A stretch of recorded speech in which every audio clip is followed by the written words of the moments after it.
అంటే ROI, return of investment.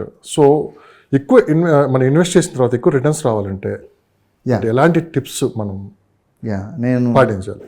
ఈ 15 years ఎక్స్పీరియన్స్లో నా దగ్గర 2,000 కొన్నది 20,000 అయింది, 20,000 కొన్నది 1,50,000 అయింది.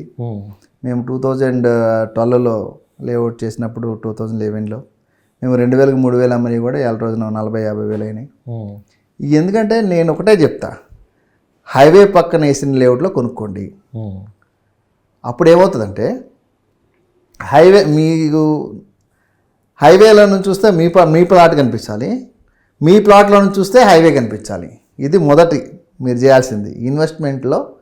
మొదటి టిప్ ఏంటంటే బాగా మీ డబ్బులు బాగా డెవలప్ అవ్వాలి, 10,000 1,00,000 అతి తక్కువ టైంలో అవ్వాలి అంటే హైవేకి పక్కన ఉన్న లేఅవుట్లు, హెచ్ఎండిఏ లేఅవుట్లు కానీ అప్రూవ్డ్ అయిన లేఅవుట్లు. మళ్ళీ మీరు హైవే పక్కన కొనమన్నా అని చెప్పేసి ప్రైవేట్ సైడ్కి కొన్నారంటే అది రోడ్లోకి పోతుంది.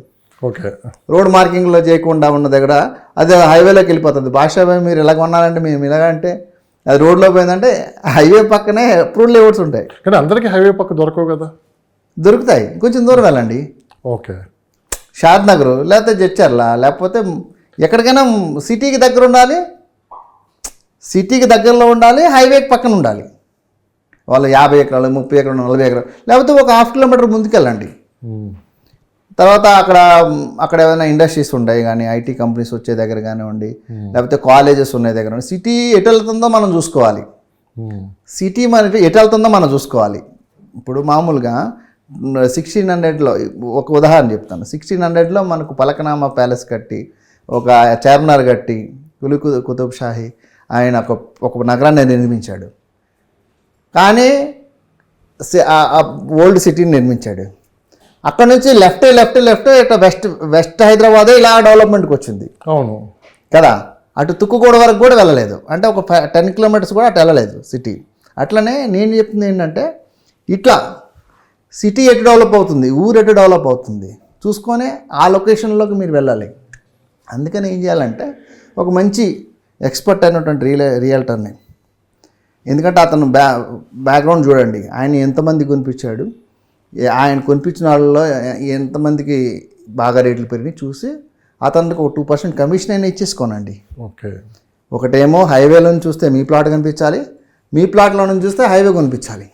తర్వాత మంచి ఎక్స్పర్ట్ ఉన్నటువంటి రియల్ ఎస్టేట్ ఏజెంట్ కానీ, అసోసియేట్ కానీ, రియల్టర్స్ కానీ, నమ్మకంగా ఎన్నో సంవత్సరాల నుంచి కంపెనీ పెట్టి నడుస్తున్నటువంటి వాళ్ళని పట్టుకున్నా కానీ సిటీకి వాళ్ళు డెవలప్మెంట్ అయ్యే లొకేషన్లోనే వేస్తుంటాయి కొన్ని కంపెనీస్. సో శిల్పా వాళ్ళు ఉన్నారు, శిల్పా లేఅవుట్లే ఉంటాయి హైదరాబాద్ మొత్తం. వాళ్ళు ఏంటంటే డెవలప్మెంట్ ఎటు అవుతుందో అటే వేశారు అన్నమాట లేఅవుట్లు. సో ఇటువైపు సదాశివపేట వరకు అట్లా అలాంటి కంపెనీస్ అలా వెళ్తే సిటీ డెవలప్మెంట్ ఎటు అవుతుందో అటు కొనాలి, హైవే దగ్గరలో కొనాలి. ఇంకా మనకు తెలియకుండా కొన్ని గవర్నమెంట్ ఆల్రెడీ ప్లానింగ్ చేసినటువంటివి ఉంటాయి, ఈ సిటీ లాంటివి లేకపోతే ఫార్మా సిటీ లాంటివి, ఇట్లాంటి ఆల్రెడీ అనౌన్స్ చేసి డెవలప్మెంట్ జరుగుతున్న లొకేషన్, ఎంప్లాయ్మెంట్ జోన్స్ ఉంటాయి. ఆ జోన్స్ దగ్గర కానీ మెడికల్ కాలేజెస్. ఇప్పుడు అందుకనే ఇప్పుడు మనకు హెచ్ఎండిఏ మాస్టర్ 2031 మాస్టర్ ప్లాన్ ఉంది కదా, ఆ మాస్టర్ ప్లాన్లో జోన్లు ఇచ్చాడు. ఓకే, ఎడ్యుకేషనల్ జోన్ అని లేకపోతే R1 జోన్స్. ప్లాన్ మారిందంటే 2050కి వెళ్ళిపోయినది. ఇంకా చేస్తారు, అది చేస్తారు, ఇంకా 2030 ఉంది, అది చేస్తారు. ఇంకా రేవంత్ అన్న మొన్ననే ఆయన చెప్పారు అంటే క్లస్టర్లు చేద్దామని. ఇప్పుడు మనం ఈ సబ్జెక్ట్ మనం చేస్తున్నాం కాబట్టి సో ఈ మాస్టర్ ప్లాన్లో R1 జోన్స్ ఎక్కడెక్కడ ఉన్నాయి, R1 zone, R2 zone, R3 Jones ఉన్నాయి. R1 జోన్ అంటే మనకు హైరైజ్ బిల్డింగ్స్ వస్తాయి, ఆ లొకేషన్లో చేసినటువంటి లేఅవుట్లు కొనుక్కోండి. మాస్టర్ ప్లాన్ ఉంది కదా, అవుటర్ రింగ్ రోడ్ నుంచి 30 kilometers రేడియస్లో ఉంది మనకు. అది కూడా వెస్ట్ హైదరాబాద్లో జోన్లో, సిటీ అంతా వెస్ట్లో డెవలప్ అవుతుంది కాబట్టి అక్కడ అప్రూవ్డ్ లేఅవుట్లో కొనండి. కొంచెం ఎంత దూరం అయినా వెళ్ళొచ్చు, సంగారెడ్డి అన్న వెళ్ళొచ్చు, శంకరపల్లి అన్న వెళ్ళొచ్చు, అట్లా అయినా ఆ లొకేషన్లోనే కొనవచ్చు. ఇప్పుడు మీరు లొకేషన్స్ అక్కడ అలాంటి నేను చెప్పిన లొకేషన్లో ఇన్వెస్ట్మెంట్ చేస్తే మీరు కంపల్సరీగా 5,000 20,000 అవుతుంది, 20,000 1,00,000 అవుతుంది. సో మీరు లొకేషన్స్ యొక్క ఎవరి లక్ష్యమైనా ఒకటే, అతి తక్కువ టైంలో ఎక్కువ రేట్లు పెరగాలనేది ఆశ ఉంటుంది.